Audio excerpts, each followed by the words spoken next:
And it was kind of a nice day to be inside with some air conditioning because a little sticky out there today. Definitely a little sticky out there. Humidity's way up, and wait till I show you some of the forecast models with some moisture continuing to pump into Southern California. As we look at the almanac today, 71, 76, the 30-year average.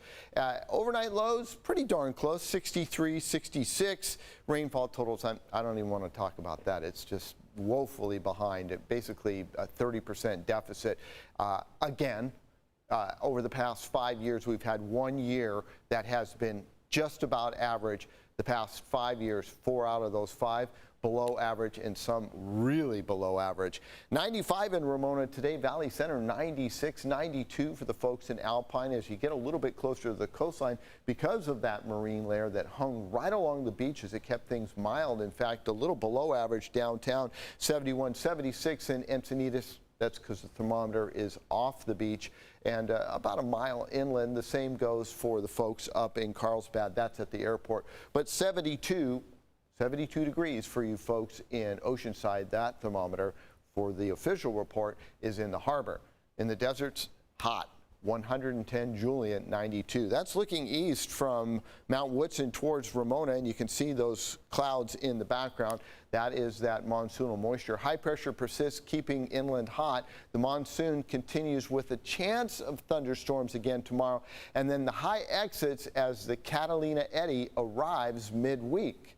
So we're going to see a little bit stronger onshore flow, and that's going to cool things down. As you look towards downtown San Diego right now from our Mount Soledad live cam, haze in the atmosphere that is keeping the temperatures mild, 67 right now, and the humidity, it's way up there at 84%. Typically we're at like 65 to 70% here in San Diego, hence the term America's finest city. Southerly winds are 8 right now, so we're looking at a pretty mild weather pattern in Southern California compared to the central part of the country where high pressure is crushing them over places like Wichita, Oklahoma City, Dallas between 94 and 102, Denver 94, and they're at the mile high level there. So the atmosphere hot from the surface all the way up into the mid parts of the atmosphere. Look at Bismarck at 98.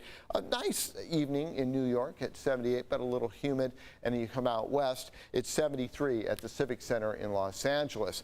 Here's that big dome of high pressure, and here's that moisture moving across the Great Lakes. That's why they're slightly cooler. But the high pressure is the dominant feature over the central part of the country, and it's picking up this moisture over mainland Mexico and pumping it into Southern California.